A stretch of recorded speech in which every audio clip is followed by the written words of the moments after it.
өз шығармашылығынан анаға арнау. Бала жүрек жаныңды саялаған, құлыным деп терісін аямаған, әлемнің кереметі жетпейді екен анаға өз баласын аялаған. Ақ сүт беріп, өсірдің өзің мені, жылулық тербейді көзіңдегі, келіп жеткен мерекен құтты болсын, тілегім бар жақсылық өмірдегі.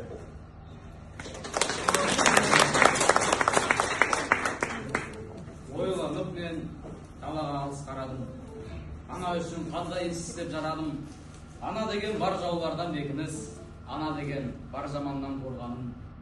Жалғыз қалсаң, ана ғана қасыңда, анасы бар, болған кәрі жасыңда.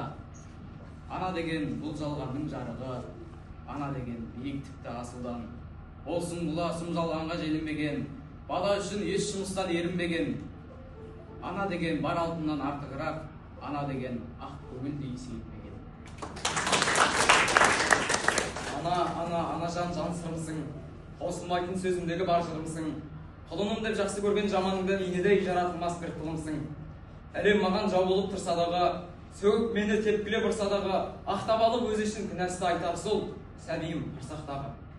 Ауырса да жаным беріп емдейтін, бала үшін арманға да ермейтін, тағдыр оны мәңгі соқыр қылса да баласынан басқа ешкімге көрмейтін.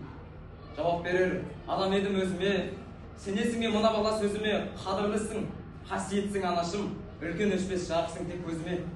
Жыр жазуға барар едім сен үшін, тілексің сен құламайтын ер үшін. Жаным ана, кетсем артық өзіңе, кешірші мен, кешші ана мен үшін.